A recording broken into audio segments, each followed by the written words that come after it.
Hello guys, chapter number 5 का question number आज हम 7 करने जा रहे हैं। और हर वीडियो में आप लोगों को बता रहा हूं कि आप लोगों को चैप्टर नंबर 4 तभी समझ में आएगा जब पहले आप चैप्टर नंबर 5 अच्छे से समझ लोगे। तो चलिए स्टार्ट करते हैं। मैं दीपक सिन्हा और आप लोग देख रहे हैं स्टडी नमः।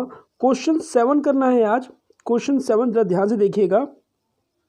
भारतीय संसद के कार्य तथा शक्तियों का वर्णन करें। क्वेश्चन इस तरीके से एग्जामिनर पूछता है, या दूसरे तरीके से भी पूछ सकता है। वो ये भी कह सकता है कि भारतीय संसद के कार्य बताओ, सिर्फ इतना कह के वो क्वेश्चन को खत्म कर दे, या भारतीय संसद के शक्तियों का वर्णन करो। जो आंसर लिखवा रहा हूँ, 3 क्वेश्चन जो मैंने इसके बनाए हैं सेम वही आंसर होगा। आंसर की तरफ बढ़ते हैं, ध्यान से समझना, वर्ड टू वर्ड समझाऊंगा, आप लोगों को तो मालूम ही है। पॉइंट नंबर 1, विधायी कार्य। विधायी कार्य ध्यान से समझना। संसद को संघ सूची के 97 विषयों, संघ सूची ध्यान समझना, संघ सूची के 97 विषयों तथा समवर्ती सूची के 47 विषयों पर कानून बनाने का अधिकार है। संघ सूची और समवर्ती सूची, इन दोनों पर संसद को कानून बनाने का अधिकार है।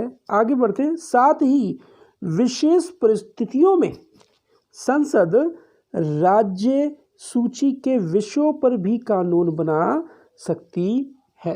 अब राज्य सूची के अंदर जो विषय होते हैं ना, उसके ऊपर ज़्यादातर ना राज्य सरकार कानून बनाती है, मगर कुछ विशेष परिस्थितियों में संसद राज्य सूची में जो विषय आते हैं जितने, उन पर भी कानून बना सकती है। और इसमें एक और चीज़ बताना चाहूँगा, ये आप संघ सूची देख रहे हो ना, इस संघ सूची को केंद्र सूची भी कहते हैं। अब आइए पॉइंट नंबर 2 पे। पॉइंट नंबर 2, संविधान संशोधन। संविधान संशोधन एक्सप्लेन। संविधान संशोधन का प्रस्ताव, प्रस्ताव का मतलब विधेयक भी होता है, ठीक है।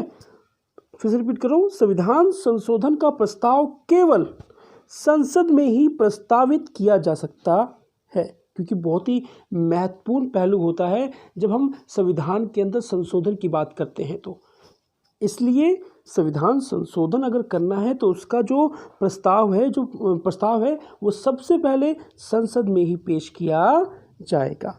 ये थे दो पॉइंट। आशा करता हूँ आप लोगों को समझ में आ गया होगा। अब हम पॉइंट नंबर 3 पे पढ़ते हैं। प्लीज़ स्टूडेंट, थोड़ा सा ये फोटोकॉपी मध्यम पड़ गई है, ध्यान से समझ लेना, फिर भी मैं बोल ही रहा हूँ सारी चीज़ें। तीसरा पॉइंट, वित्तीय कार्य। कह रहा है राष्ट्रीय वित्त पर, देख लो, राष्ट्रीय वित्त पर संसद का पूर्ण नियंत्रण होता है। संसद का पूर्ण नियंत्रण होता है। आगे बढ़ते हैं। वित्त मंत्री आय तथा व्यय का पूर्ण वितरण। आय तथा व्यय, आय का मतलब इनकम, व्यय का मतलब खर्चा, एक्सपेंडिचर, व्यय का पूर्ण वितरण बजट के रूप में लोकसभा के समक्ष प्रस्तुत करता है। हर साल संसद बजट पेश करती है, हर साल बजट पेश होता है, तो उसके अंदर पूरे साल का आय और व्यय का ब्यौरा बताया जाता है। तो ये था हमारा पॉइंट नंबर 3। तो ये विशेष शक्ति अगर देखा जाए संसद की। पॉइंट नंबर 4 पे आते हैं। पॉइंट नंबर 4, न्यायिक कार्य। कह रहा है एक्सप्लेन। संसद राष्ट्रपति पर महाभियोग लगा सकती है।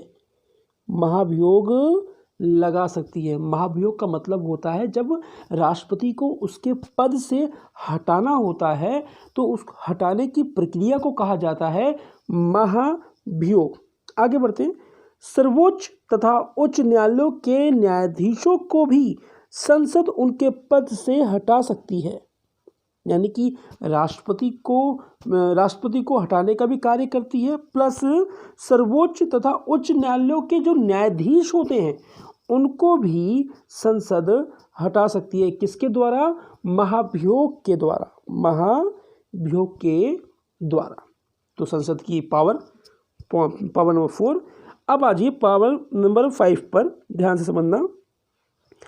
बहस का सर्वोच्च मंच, बहस का सर्वोच्च मंच। एक्सप्लेन, प्रतिनिधि बिना किसी नियंत्रण के विचार व्यक्त कर सकते हैं, बिना किसी नियंत्रण के।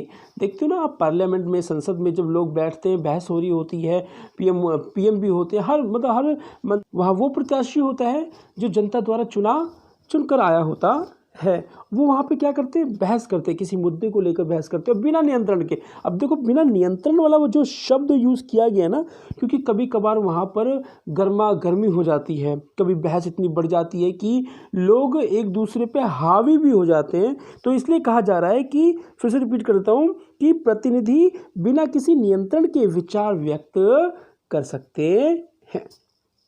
एंड लास्ट पॉइंट, शक्ति यानी कि कार्य, हम बात कर रहे हैं संसद की। निर्वाचन संबंधी कार्य, निर्वाचन संबंधी कार्य कह रहा है राष्ट्रपति और उपराष्ट्रपति का चुनाव, राष्ट्रपति और उपराष्ट्रपति का चुनाव संसद द्वारा होता है। किसके द्वारा होता है, संसद के द्वारा होता है। तो ये थे संसद के कार्य या आप शक्तियाँ बोल सकते हो। 6 पॉइंट में है और बहुत ही इजी पॉइंट बनाए हैं मैंने आप लोगों के लिए कि आप लोगों को अच्छे से याद हो जाए। डैम श्योर कह रहा हूँ कि मेरे नोट्स में से आप अगर पढ़ोगे तो आप लोगों को बहुत अच्छे मार्क्स मिलेंगे। तो मेरे डिस्क्रिप्शन में जाओ, हर चैप्टर के मोस्ट इम्पॉर्टेंट क्वेश्चंस मैंने करवा रखे हैं, वहाँ से आप लोग पढ़ो। रियली कह रहा हूँ, आप लोगों को एग्ज़ाम में बहुत ही अच्छे मार्क्स आएंगे। और कोई भी डाउट हो प्लीज़ आप कमेंट बॉक्स में लिखो, मैं वहाँ पर आपकी सारी प्रॉब्लम सॉल्व कर दूँगा। तो मिलते हैं नेक्स्ट वीडियो में। अपना और अपने परिवार का ध्यान रखें। जय हिंद, जय भारत।